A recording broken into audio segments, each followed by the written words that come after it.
Guys বলেন তো এটা কিসের পকোড়া? তো এই পকোড়াটা খেতে কিন্তু দারুণ লাগে আর দেখতেও কিন্তু জাস্ট ওয়াও হয়েছে।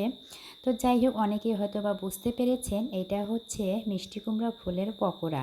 তো এই পকোড়াটা অনেকেই খেয়েছেন। তো আমিও খাচ্ছিলাম আর খেতে তো মজাই হয়েছিল। তো যাই হোক এই যে এখন হচ্ছে মানে হেমন্তকাল, তো শরৎ শেষ হেমন্তকাল। তো শরৎ হেমন্ত এই ২ ঋতু কিন্তু আমার কাছে ভীষণ ভালো লাগে। বিশেষ করে সকালবেলা হালকা হালকা শীত থাকে আবার গরমও থাকে।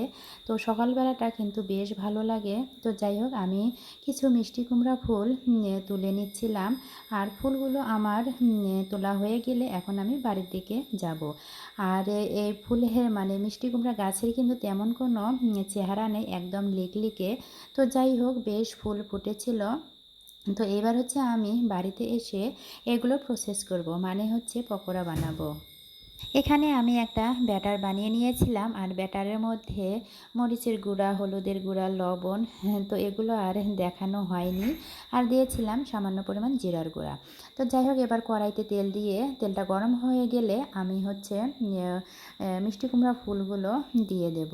আর এই সময় চুলার জাল একদমই লো হিটে রাখতে হবে, তা না হলে উপরটা পুড়ে যাবে, ভিতরটা কাঁচাই থেকে যাবে। তো আমি কিন্তু খুব মৃদু তাপে এগুলো ভেজে নেব। আর একে একে সবগুলো পকোড়া দেয়া হলে আমি এপিঠ ওপিঠ উল্টিয়ে পাল্টিয়ে ভেজে নেব। সত্যি বলছি গাইস, এটা খেতে এতটাই টেস্টি।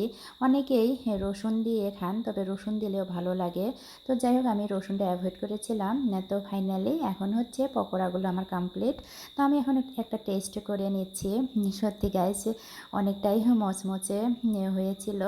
তো আজকের ভিডিওটা আপনাদের কেমন লেগেছে অবশ্যই কমেন্টে জানাবেন। সবাই ভালো থাকবেন, সুস্থ থাকবেন, টাটা।